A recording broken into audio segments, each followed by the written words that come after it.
हमारा first chapter था fundamental unit of life. Fundamental unit of life. और इस चैप्टर में अभी तक हम क्या क्या पढ़ चुके, एक बार थोड़ा सा रिवाइज कर देता हूँ। सबसे पहले हमने हिस्ट्री समझा कि सेल के बारे में हमको कैसे कैसे पता चला।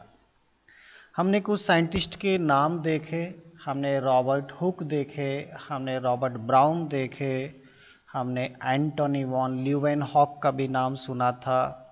स्वान और स्लाइडेन ने सेल थ्योरी दिया था। अब फाइनली सेल थ्योरी ने हमको बताया, हमने सेल थ्योरी भी कंप्लीट किया और उसमें हमको ये मालूम चला कि जितने भी लिविंग्स होते हैं, ऑल लिविंग्स, वो छोटी छोटी स्मॉल यूनिट से मिलके बनते हैं और उन स्मॉल यूनिट को ही हम सेल कहते हैं। इतना तो हमको पता चला था, ठीक है। उसके बाद हमने देखा कि ओवरऑल आखिर सेल कैसी होती है। हमने देखा कि सेल का चाहे शेप अलग हो, चाहे साइज अलग हो, चाहे वो प्लांट की सेल हो, चाहे वो एनिमल की सेल हो, सबके अंदर एक बेसिक स्ट्रक्चर एक ही जैसा होता है। सबके बाहर एक लाइनिंग होता है जिसे हम सेल मेम्ब्रेन बोलते हैं। लगभग हर सेल के पास न्यूक्लियस होता है और उसमें साइटोप्लाज्म भरा रहता है, ठीक है। अब इस सेल का शेप साइज कुछ भी हो, लेकिन ये एक लिविंग सेल होगी अगर इसके अंदर कुछ फंक्शन चल रहे हैं। फंक्शन जब तक चलेंगे तब तक ये सेल लिविंग रहेगी। जिस दिन इसके फंक्शन रुक जाएंगे ये सेल मर जाएगी। ये हमने पुरानी पिछली क्लास में पढ़ा था। तो अब हमको जानना होगा कि इस सेल के अंदर आखिर और ऐसा क्या क्या है, कैसे एक सेल अपने काम करती है, काम करने के लिए उसके पास क्या क्या अंदर मौजूद है। छोटे छोटे कुछ और इसमें ऑर्गेनेल हैं जो काम करते हैं सेल के लिए, उनको बोलते हैं हम सेल ऑर्गेनेल। उनको क्या बोलते हैं? Cell organelle. तो कौन कौन से सेल ऑर्गेनेल होते हैं एक सेल के अंदर, जब हम झांक के देखेंगे तो क्या क्या होता है वो हमको पढ़ना था। तो मुझे याद है कि हम पिछली क्लास में ये भी पढ़ चुके कि सेल के बाहर जो एक मेम्ब्रेन होती है ये आखिर कैसी होती है। फिर भी एक बार इसको भी रिवाइज कर देते हैं, एक आपको शॉर्ट में मालूम चलेगा। ये सेल है और ये इसकी आउटर मोस्ट लाइनिंग है। इस लाइनिंग को हम बोलते हैं सेल मेम्ब्रेन। सेल मेम्ब्रेन, ठीक है। शॉर्ट में इसको CM लिख देते हैं, चीफ मिनिस्टर नहीं है, ये सेल मेम्ब्रेन है। जब हमने इस मेम्ब्रेन को एनालिसिस करके देखा और इसके अंदर हमने देखा कि आखिर ये मेम्ब्रेन बनी किस केमिकल से है, तो हमको पता चला कि सेल मेम्ब्रेन एक तो प्रोटीन होता है इसके अंदर और एक इसके अंदर लिपिड होता है। प्रोटीन और लिपिड से बनी हुई स्ट्रक्चर होती है सेल मेम्ब्रेन, जो सेल की आउटर मोस्ट लाइनिंग बनाती है, आउटर मोस्ट कवरिंग बनाती है। और इस मेम्ब्रेन जैसे एक बॉल होती है, आपके पास एक बॉल होगी, बॉल के बाहर का जो कवरिंग है वो आपका सेल मेम्ब्रेन हो गया और उसके अंदर क्या क्या भरा पड़ा है वो एक अलग मैटर है, उसको हम बाद में धीरे धीरे देखेंगे कि क्या क्या होता है अंदर, ठीक है। तो लिपिड और प्रोटीन की बनी हुई हर सेल के पास, चाहे वो प्लांट हो, चाहे वो एनिमल हो, चाहे वो माइक्रो ऑर्गेनिज्म हो, कोई भी छोटे से छोटा लिविंग, सबके पास माइक्रो ऑर्गेनिज्म, हाँ माइक्रो ऑर्गेनिज्म, ठीक है। तो ये किसी कोई भी हो सबके पास ये आउटर मोस्ट लाइनिंग होती है। इसका फंक्शन क्या है? अंदर के मटेरियल को बाहर जाने से रोकती है और बाहर के मटेरियल को अंदर जाने से रोकती है। और एक बाउंड्री फिक्स करती है कि सेल कितनी बड़ी है। इस मेम्ब्रेन के बाहर सेल नहीं है, जो कुछ भी है वो इस मेम्ब्रेन से कवर्ड सेल है। हालांकि इस सेल मेम्ब्रेन की एक प्रॉपर्टी मैंने आपको बताई थी कि सेल मेम्ब्रेन सेलेक्टिव परमेबल होती है। परमेबल एक्चुअली कुछ मॉलिक्यूल हैं जो बाहर से अंदर आ सकते हैं, जैसे ऑक्सीजन अंदर आ सकता है, फूड अंदर आ सकता है, और कुछ मॉलिक्यूल हैं जो बाहर भी जा सकते हैं, जैसे कार्बन डाइऑक्साइड बाहर जा सकता है, कुछ वेस्टेज हैं सेल के वो बाहर जा सकते हैं। तो ऐसा नहीं है कि कोई भी चीज अंदर जाए, कोई भी चीज बाहर जाए, और सबको तो रोक देगी, लेकिन जिनको ये सेलेक्ट करेगी वो इससे अंदर बाहर हो सकते हैं। तो ये इसका मेन फंक्शन है। हमने अमीबा जैसा एक यूनिसेलुलर लिविंग होता है अमीबा। अमीबा में एक न्यूक्लियस है और ये इसका साइटोप्लाज्म है। ये पूरी सेल अपने आप में एक लिविंग है, यूनिसेलुलर लिविंग। मैंने ऑलरेडी पिछली क्लास में आपको यूनिसेलुलर और मल्टी सेलुलर ये दोनों पढ़ा चुका था, क्या होते हैं आपको मालूम हो गया। ठीक है। ऐसे लिविंग जिनमें केवल एक सिंगल सेल होती है, जैसे अमीबा, ये क्या है अमीबा है, तो ये कंप्लीट एक ही सेल से बना हुआ लिविंग है, इसलिए ये यूनिसेलुलर में आएगा। हमारे बैक्टीरिया भी, जितने भी बैक्टीरिया हैं वो भी यूनिसेलुलर होते हैं। और मल्टी सेलुलर में बड़े बड़े प्लांट और एनिमल जिनकी बॉडी में बहुत सारी सेल होती हैं उनको हम मल्टी सेलुलर बोलते हैं। तो अमीबा में ये जो सेल मेम्ब्रेन है कई बार फूड को अंदर लेने में हेल्प करती है। जैसे ये फूड है, तो ये फूड कैसे अंदर आएगा, ये फूड एक्चुअली ये मेम्ब्रेन से जब टकराएगा तो मेम्ब्रेन इसमें इस तरह से फोल्डिंग्स बन जाएगी और फूड यहाँ पे आ जाएगा। फिर बाद में क्या होगा कि ये मेम्ब्रेन बंद हो जाएगी और फूड इसके अंदर ऐसे बंद हो जाएगा। तो कहीं ना कहीं ये जो प्रोसेस है बाहर से फूड निगलने की जो प्रोसेस है, इसको हम बोलते हैं फैगोसाइटोसिस, या इसे हम बोलते हैं एंडोसाइटोसिस। एंडोसाइटोसिस, एंडो मतलब अंदर आना, एक सेल के अंदर कुछ भी आना क्या कहलाएगा, एंडोसाइटोसिस कहलाएगा।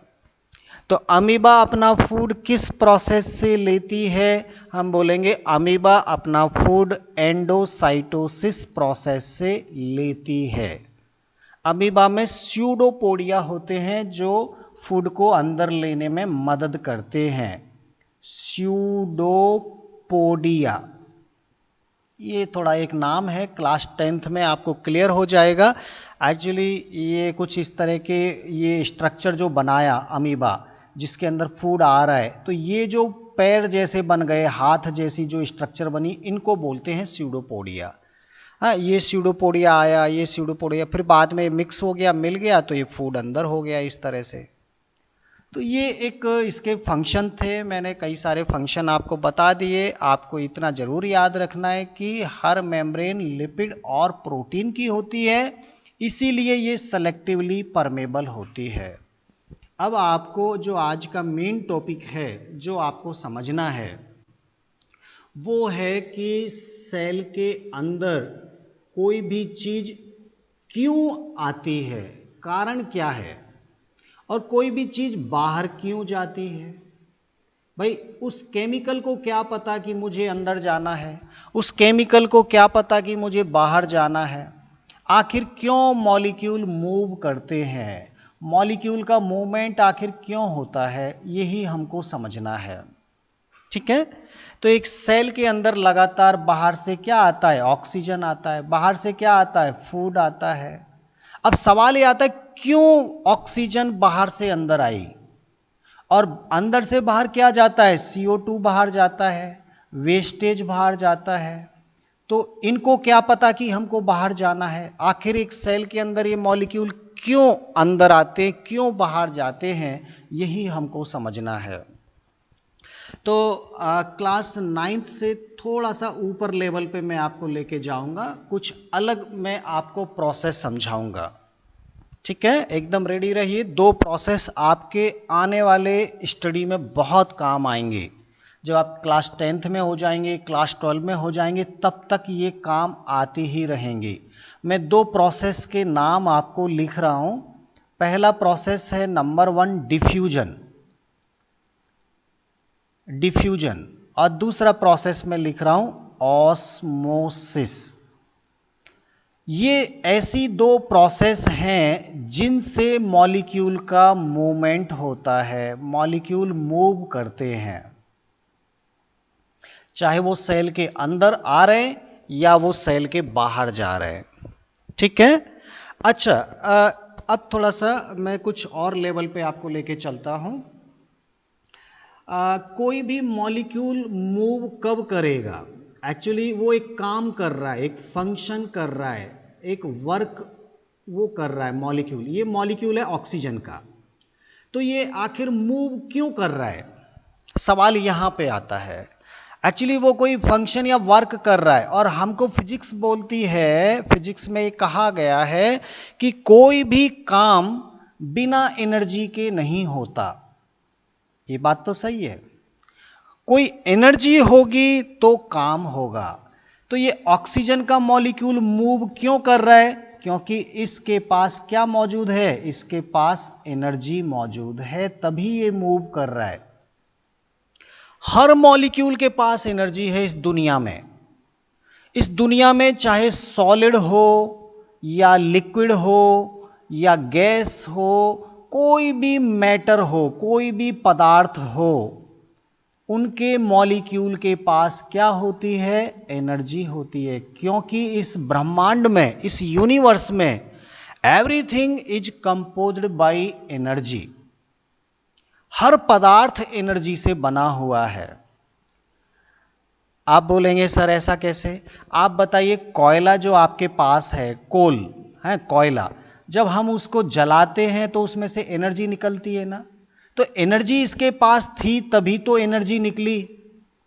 कोयले का हर मॉलिक्यूल, हर एटम के पास कुछ ना कुछ एनर्जी है, तभी तो निकल रहा है। ऐसे ही पेट्रोल के मॉलिक्यूल है, उनके पास एनर्जी है तो ही तो निकलती है, तभी तो यूज होता है।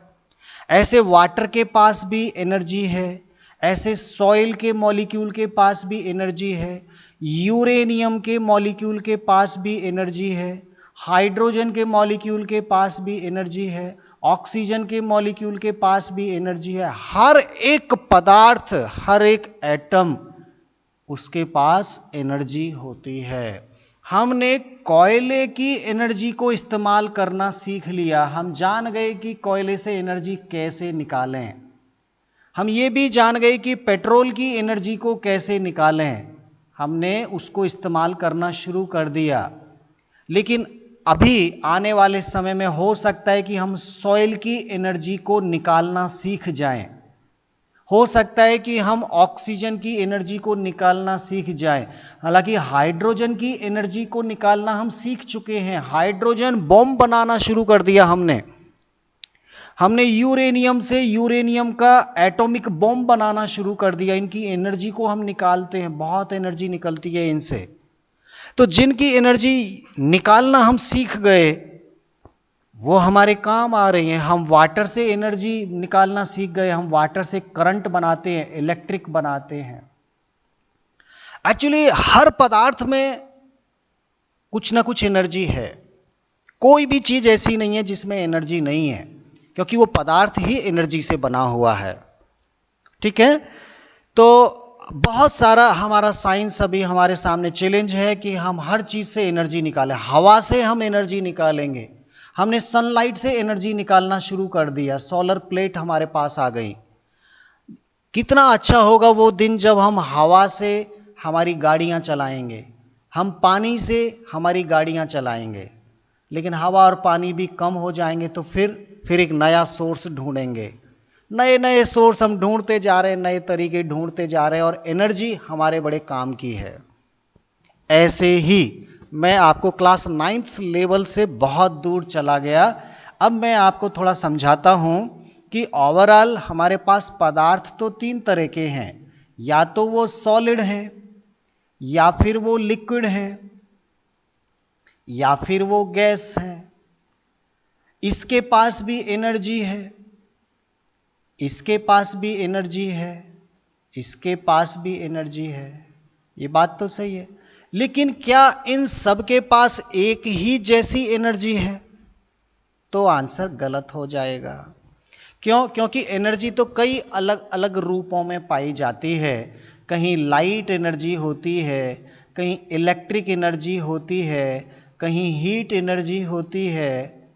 हाँ, अलग अलग रूप है ना, तो कई अलग अलग टाइप की एनर्जी होती है। लेकिन हमारे फिजिक्स ने जब इन मैटर की एनर्जी के बारे में डिस्कस किया कि मैटर के पास कौन कौन सी एनर्जी होती है, तो बताया कि हर एक मैटर के पास ज़्यादा से ज़्यादा दो तरह की एनर्जी हो सकती है, टू टाइप्स ऑफ एनर्जी।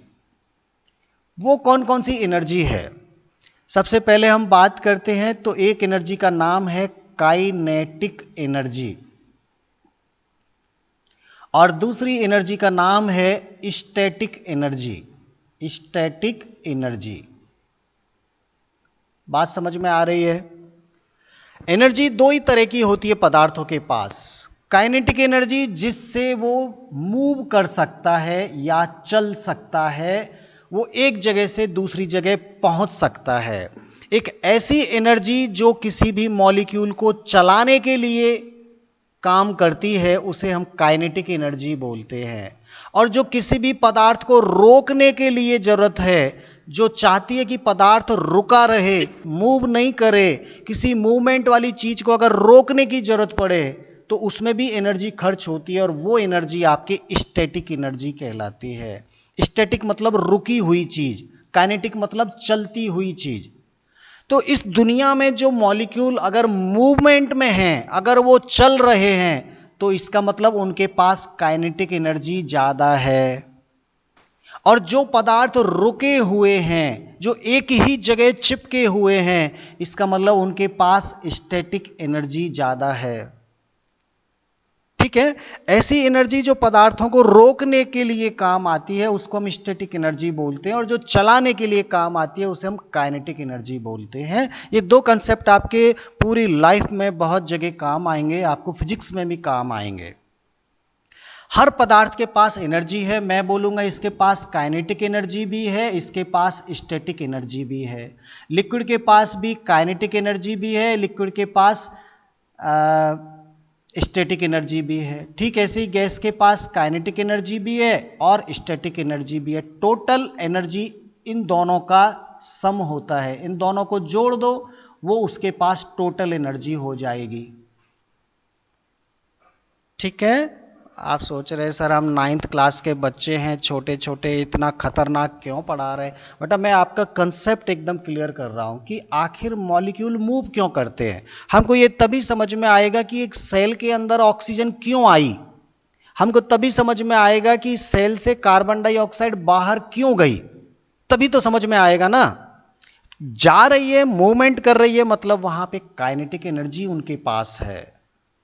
अब आपको थोड़ा सा सोचना है। अब देखिए, थोड़ा सा सोच के आप यहां पे जस्ट अभी मैं ये साफ कर देता हूं। ठीक है, अब देखिए सॉलिड जनरली हम देखते हैं कि वो एक ही जगह रुके रहते हैं। ये एक सरफेस है, एक टेबल है, टेबल के ऊपर ये बॉल आपने रखी है या एक पत्थर रखा हुआ है। अब ये इस टेबल के ऊपर रखा हुआ है, इसका मतलब ये चिपका हुआ है, ये मूव नहीं कर रहा है। इसका मतलब जितनी भी एनर्जी इसके पास है वो पूरी की पूरी कौन सी है? स्टैटिक एनर्जी है। ठीक है, अब किसी ने इसमें धक्का दे दिया और धक्का देके ये यहां पहुंच गया। अब देखिए कि ये मूव करेगा और नीचे बढ़ेगा, इसका मतलब अब इसकी स्टैटिक एनर्जी काइनेटिक एनर्जी में चेंज हो गई है। जब ये मूव कर रहा है तो एनर्जी उसके पास काइनेटिक है, और जैसे ये नीचे पहुंच जाएगा उसके पास वापस स्टैटिक एनर्जी हो जाएगी। तो काइनेटिक एनर्जी स्टैटिक में चेंज हो सकती है और स्टैटिक एनर्जी काइनेटिक में चेंज हो सकती है। जब मॉलिक्यूल मूव कर रहा है तो उसके पास काइनेटिक है, जब वो रुक जाता है तो उसके पास स्टैटिक है। लेकिन कहीं ना कहीं उसके पास ये दोनों एनर्जी होती हैं जो एक दूसरे में इंटरचेंज होती रहती है। ठीक है, अब हम बात करेंगे लिक्विड की। तो लिक्विड देखिए, जब इस बर्तन के अंदर बंद है, यहाँ पे बंद है, तब इसके पास स्टैटिक एनर्जी ज़्यादा है, और आपने इसमें छेद कर दिया या आपने इस दीवार को तोड़ दिया तो इसके पास काइनेटिक एनर्जी आ जाएगी। ठीक है, और गैस के पास काइनेटिक एनर्जी हमेशा रहती है, स्टैटिक एनर्जी तो इसके पास बहुत कम है। अब इन तीनों में अगर हम डिफरेंस देखें कि सॉलिड एक ही जगह क्यों रुके रहते हैं, क्योंकि ओवरऑल अगर इन दोनों एनर्जी को जोड़ा जाए तो इसके पास स्टैटिक एनर्जी ज़्यादा है, सबसे हाईएस्ट है इसके पास, इसलिए ये एक ही जगह पे रुके रहते हैं। और गैस की बात करें तो इसके पास काइनेटिक एनर्जी ज़्यादा है, ये मॉलिक्यूल कभी रुकते ही नहीं है, ये इसके पास हाईएस्ट होती है। और लिक्विड के पास काइनेटिक एनर्जी और स्टैटिक एनर्जी लगभग बीच वाली स्टेज में होते हैं, वो ना तो रुका रहता है ना वो चलता रहता है, जैसे ही मौका मिलता है वो चलने लगता है, जैसे कोई दीवार आ गई वो रुक जाता है। तो इसके पास स्टैटिक एनर्जी सॉलिड के पास सबसे ज़्यादा है, काइनेटिक एनर्जी गैस के पास सबसे ज़्यादा है, और लिक्विड के पास लगभग ये बीच वाली कंडीशन में होते हैं, काइनेटिक एनर्जी और स्टैटिक एनर्जी। यही कारण है कि सॉलिड, लिक्विड और गैस अलग अलग टाइप के हैं, उनका नेचर अलग अलग टाइप का है, क्योंकि उनका एनर्जी लेवल अलग अलग टाइप का है। तो ये बात तो हमको समझ में आ गई कि कोई भी गैस के मॉलिक्यूल आखिर मूव क्यों कर रहे हैं, क्योंकि उन गैस के मॉलिक्यूल के पास क्या मौजूद है, काइनेटिक एनर्जी मौजूद है, काइनेटिक एनर्जी। अब मैं आपको एक छोटा सा एक्सपेरिमेंट बता रहा हूं, थोड़ा सा हम सोचेंगे और फिर हम जवाब देंगे। ठीक है, ये मैंने एक बोतल बनाई, और ये बोतल ये मैंने बनाई कुछ इस तरह से, और इसमें एक बहुत बढ़िया परफ्यूम के मॉलिक्यूल पैक हो रहे हैं, इसमें परफ्यूम के मॉलिक्यूल है, बढ़िया खुशबूदार, हो सकता है कि वो फॉग हो या कुछ और हो, हाँ, बहुत बढ़िया इसमें मॉलिक्यूल हैं। और यहाँ पर इसका ढक्कन लगा हुआ है, और ये इस कमरे के इस कॉर्नर पे रखी हुई है, ये कमरा है आपका। अब कोई बदमाश बच्चा था, उसने क्या किया कि इसका ढक्कन हटा दिया, ओपन कर दिया, अब ये दीवार हट गई।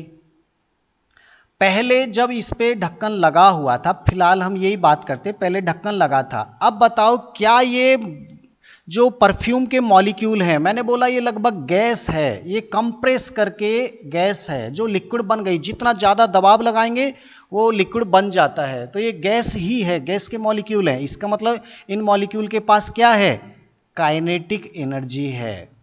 अब फिलहाल ये इसमें मूव कर रहे हैं, ये इधर जा रहा है, ये इधर जा रहा है, लेकिन कहीं बाहर जाने का रास्ता नहीं मिल रहा, ये इधर जा रहा है तो दीवार आ जा रही है, इधर जा रहा है तो दीवार आ रही है, इधर उधर ये लगातार मूव कर रहे हैं, इसके अंदर एक दूसरे को टक्कर मार रहे हैं, हिटिंग कर रहे हैं, लेकिन बाहर कोई नहीं जा पा रहा है। क्यों नहीं जा पा रहा है, क्योंकि वहां स्पेस नहीं है बाहर जाने का।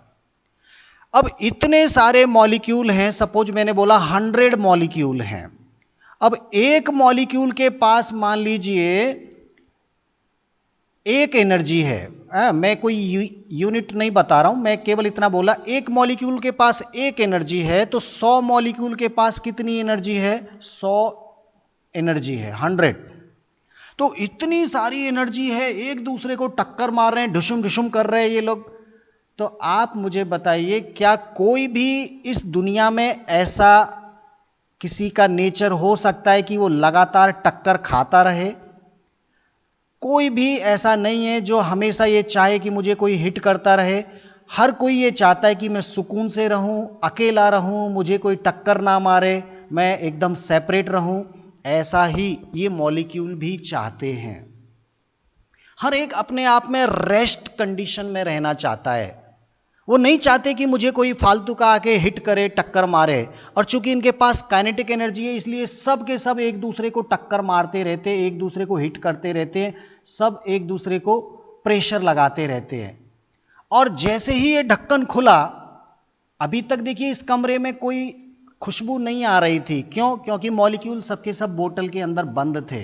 अब किसी ने इस बोतल का ढक्कन हटा दिया, अब देखिए मॉलिक्यूल एक दूसरे को टक्कर मार रहे हैं, इसने इसको मारी, इसने इसको मारी, और जैसे ही उनको रास्ता मिला, अब मॉलिक्यूल इसमें बिखरना शुरू हो गए। ये बोलता है मेरे पास मत आओ, ये बोलता है तुम मेरे पास मत आओ। सब अलग अलग दूर दूर, जितना पॉसिबल होगा उतना दूर दूर तक ये पहुंचने लगते हैं।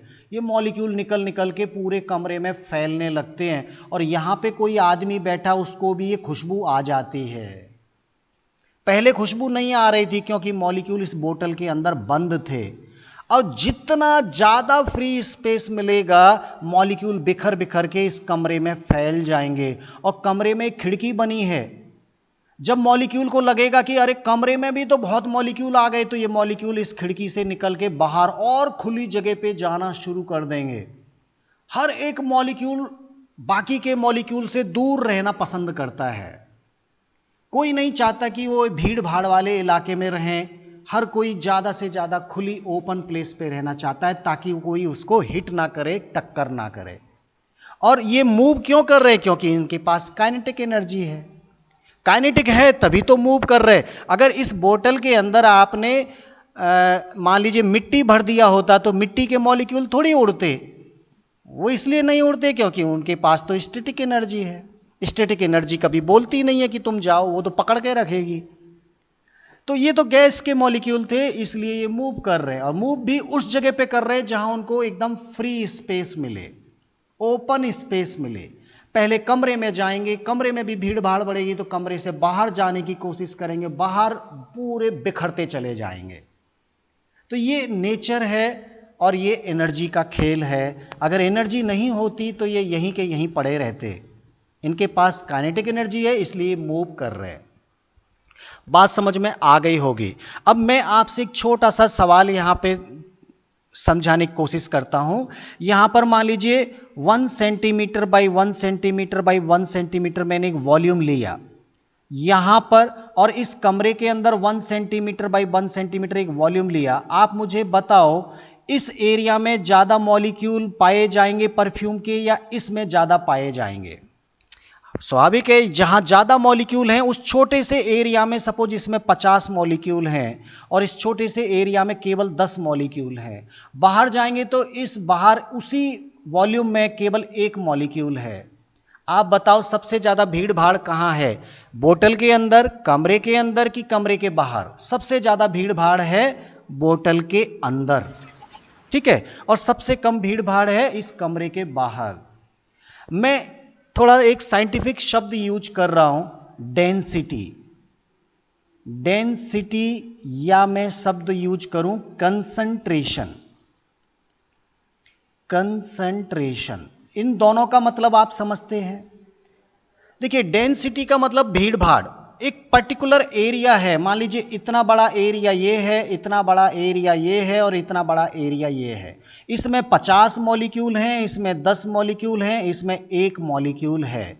तो जहां जितने ज्यादा मॉलिक्यूल होंगे उसकी डेंसिटी उतनी ही ज्यादा हाई होगी, और जिसमें बहुत कम मॉलिक्यूल होंगे उसकी डेंसिटी उतनी ही लो होगी।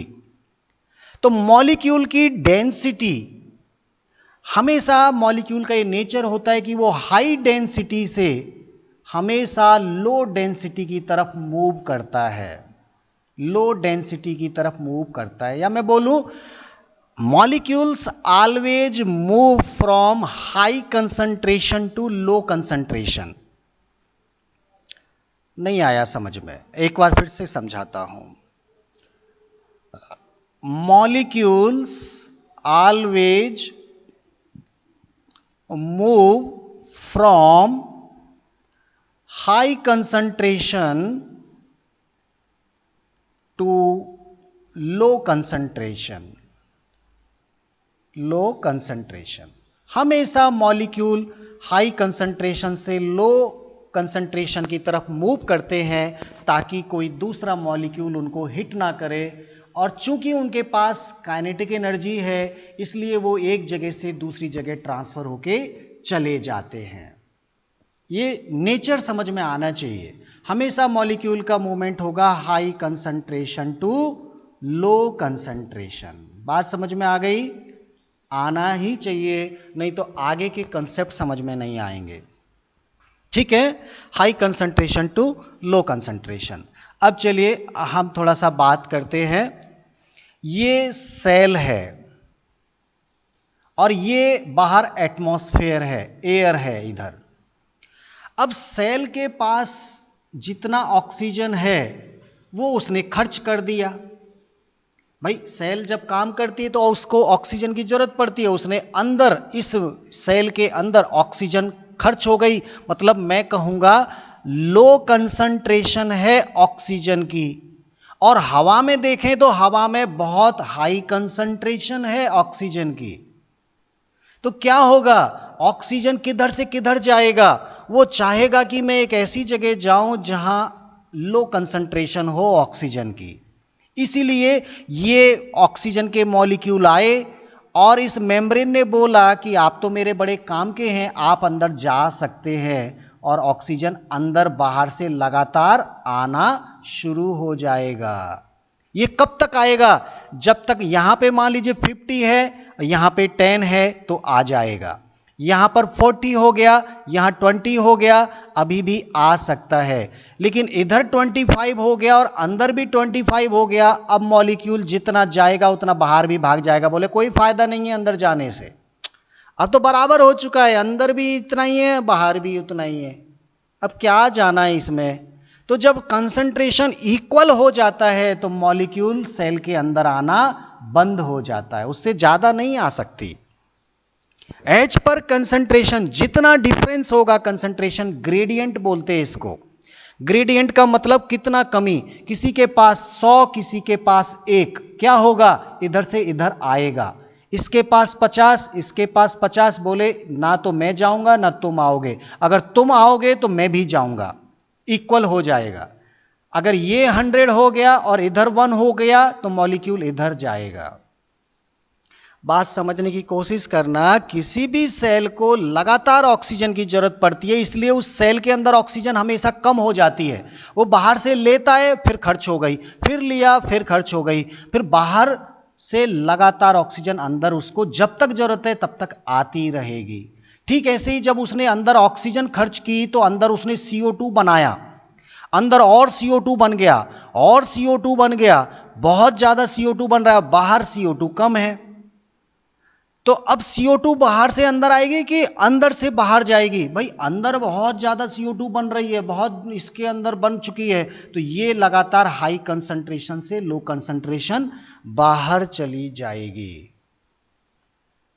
ये कंसेप्ट मैं आज आपको समझाना चाह रहा था कि आखिर एक सेल के अंदर ऑक्सीजन बाहर से अंदर क्यों आती है, क्योंकि अंदर लो कंसंट्रेशन होती है ऑक्सीजन की और बाहर होती है हाई कंसंट्रेशन ऑक्सीजन की, इसलिए ऑक्सीजन बाहर से अंदर आती है। सवाल दूसरा है, क्यों कार्बन डाइऑक्साइड सेल से बाहर जाती है, तो इसका आंसर होगा because the cell have high concentration of carbon dioxide and comparatively low concentration of carbon dioxide found in the atmosphere. So the CO2 will move from inside to outside while the oxygen will move from outside to inside. Is that clear? समझ में आ गया होगा। अब एक definition याद कर लो, और definition है डिफ्यूजन की। डिफ्यूजन, डिफ्यूजन क्या होता है, इसमें आपको बिल्कुल याद होना चाहिए, डिफ्यूजन इज ए प्रोसेस, ये एक ऐसी प्रोसेस है in which molecule move from high concentration to low concentration, to low concentration. क्या ये डेफिनेशन याद हो गई? क्या होता है डिफ्यूजन? डिफ्यूजन एक ऐसी प्रोसेस है जिसमें मॉलिक्यूल हाई कंसंट्रेशन से लो कंसंट्रेशन की तरफ मूव करते हैं। अगर कोई आपसे पूछे कि परफ्यूम की बोतल की खुशबू कमरे में क्यों फैली, आंसर होगा due to the diffusion process. वहां डिफ्यूजन हुआ था क्योंकि डिफ्यूजन में जो आपके परफ्यूम के मॉलिक्यूल थे वो बोतल से निकलकर कमरे में आ गए, इसलिए कमरे में खुशबू फैल गई। बोतल से कमरे में क्यों गए मॉलिक्यूल? क्योंकि बोतल के अंदर हाई कंसंट्रेशन थी मॉलिक्यूल की और कमरे के अंदर लो कंसंट्रेशन थी, इसलिए बोतल के मॉलिक्यूल कमरे में चले गए। I think diffusion is clear. कोई भी चीज जो मूव करती है वो हमेशा हाई कंसंट्रेशन से लो कंसंट्रेशन में मूव करती है और इस प्रोसेस को बोलते हैं डिफ्यूजन। अब एक दूसरा डेफिनेशन मैं आपको समझा रहा हूं जो बिल्कुल याद होना चाहिए बिना किसी डाउट के, और वो प्रोसेस है आपके ऑस्मोसिस। ऑस्मोसिस क्या है? ये भी एक तरह का डिफ्यूजन ही है। तो मैं लिख सकता हूं ऑस्मोसिस इज ए प्रोसेस या osmosis is a special type of diffusion. Special type of diffusion, एक स्पेशल टाइप का डिफ्यूजन ही है ऑस्मोसिस, जिसमें क्या होगा, इन विच मॉलिक्यूल ऑफ वाटर, ध्यान देना मैंने मॉलिक्यूल फिक्स कर दिया। अब ऐसा नहीं है कि कोई भी गैस का मॉलिक्यूल जाएगा, अब जो भी मॉलिक्यूल जाएगा वो केवल वाटर का जाएगा। नंबर 1, एक तो मैंने ये फिक्स कर दिया, in which molecule of water will move from high concentration to low concentration through a semipermeable membrane. बीच में क्या होनी चाहिए? एक सेमी परमेबल मेम्ब्रेन भी होना चाहिए। अगर बीच में एक सेमी परमेबल मेम्ब्रेन है और मॉलिक्यूल अगर पानी के मूव कर रहे हैं तो उस डिफ्यूजन को हम ऑस्मोसिस कहेंगे। अभी बात क्लियर नहीं हुई, अब मैं आपको समझाता हूं। ये सेल है और इस सेल में ये जो सेल मेम्ब्रेन है, मैंने बोला कि ये सेल मेम्ब्रेन कैसी होती है? Semi permeable. सेमी परमेबल, ठीक है। अब देखिए इस सेल को पानी की जरूरत है। क्यों? क्योंकि यहां लो कंसंट्रेशन है पानी का, इसको पानी की जरूरत है, इसका पानी खर्च हो चुका है जो इसके पास था, तो पानी की कमी है। और बाहर मान लीजिए इस सेल के बाहर पानी खूब भरा पड़ा है, ये पानी पानी में डूबी हुई सेल है, यहां वाटर भरा पड़ा है। अब ये वाटर के मॉलिक्यूल हैं, वाटर के मॉलिक्यूल बाहर बहुत ज्यादा हैं और इसके अंदर वाटर के मॉलिक्यूल कम हैं। अब वाटर के मॉलिक्यूल जिधर ज्यादा हैं उधर से जिधर कम है उधर मूव करेंगे और बीच में एक मेम्ब्रेन आएगी, वो भी सेमी परमेबल। तो यहां पे देखिए आप, ये वाटर के मॉलिक्यूल हैं जो हायर कंसंट्रेशन में है और सेल के अंदर वाटर के मॉलिक्यूल ऑलरेडी बहुत लो कंसंट्रेशन में है। तो ये वाटर के मॉलिक्यूल बाहर से अंदर जा रहे हैं और बीच में एक सेमी परमेबल मेम्ब्रेन है। इसका मतलब ये वाटर के मॉलिक्यूल किस प्रोसेस से अंदर गए? हम क्या इसको डिफ्यूजन बोलेंगे? नहीं, अब हम इसको डिफ्यूजन नहीं बोलेंगे, अब हम इसको ऑस्मोसिस कहेंगे। क्योंकि जो मूव करने वाले मॉलिक्यूल हैं वो वाटर के मॉलिक्यूल हैं और बीच में क्या मौजूद है? एक मेम्ब्रेन मौजूद है। ये दो कंडीशन अगर फॉलो हो रहा है तो फिर हम इसको डिफ्यूजन ना कहकर इसको हम ऑस्मोसिस कहेंगे। अब देखिए वो परफ्यूम की बोतल वाला जो केस था, ये तो पूरा बिखर के इस कमरे में पहुंच गए मॉलिक्यूल, तो ना तो कोई बीच में मेम्ब्रेन थी और यहां मॉलिक्यूल किसी भी चीज के हो सकते हैं, ऑक्सीजन के हो सकते हैं, नाइट्रोजन के हो सकते हैं, परफ्यूम के हो सकते हैं, धुआं हो सकता है, कुछ भी हो सकता है। वो मॉलिक्यूल हाई कंसंट्रेशन से लो कंसंट्रेशन जा रहे, लेकिन नंबर 1 ना तो वो वाटर के मॉलिक्यूल हैं और नंबर 2 बीच में कोई मेम्ब्रेन भी नहीं है, इसलिए उसको हम बोलेंगे डिफ्यूजन। उसको क्या बोलेंगे? उसको डिफ्यूजन बोलेंगे, और इस केस में इसको क्या बोलेंगे, इसको ऑस्मोसिस बोलेंगे। आई थिंक दोनों कंसेप्ट आपके क्लियर हो गए। Osmosis is a special type of diffusion in which molecule of water will move from high concentration to low concentration, हमेशा हाई से लो ही जाएगा, high concentration to low concentration through a membrane, एक membrane, वो भी कौन सी, semi permeable membrane, जैसे कि सेल के पास होती है। आपने देखा होगा जब हम पानी के अंदर एक किशमिश को डाल देते हैं, खीर में डालते हैं ना किशमिश, रेजिन बोलते हैं उसको, तो आप देखते हैं कि पानी उसके अंदर चला जाता है और वो किशमिश एकदम फूल जाती है, मोटी हो जाती है। तो आखिर इस किशमिश के अंदर पानी किस प्रोसेस से गया था, आप बोलेंगे सर वहां ऑस्मोसिस हुआ था, इसलिए पानी अंदर गया। अब नेक्स्ट वीक में जो भी क्लास होगा उसमें मैं आपको समझाऊंगा कि एक सेल के अंदर पानी कब कब अंदर जाएगा और कब कब सेल का पानी बाहर जाएगा, और कौन कौन से टाइप के सॉल्यूशन होते हैं। एक बार जब आपका ये कंसेप्ट क्लियर हो जाएगा तो मैं बोलता हूं कि आप क्लास 12 या इवन आप जब कॉलेज भी जाएंगे तो ये कंसेप्ट आपके काम हमेशा आएगा। इनको ध्यान से कल समझना। नेक्स्ट क्लास जो भी होगी हम लोग बात करेंगे टाइप ऑफ सॉल्यूशन, और हम लोग बात करेंगे movement of water inside the cell and outside the cell. बहुत इंपॉर्टेंट क्लास होगी जो भी नेक्स्ट होगी। तो नेक्स्ट क्लास में जब हम मिलेंगे तो ये टॉपिक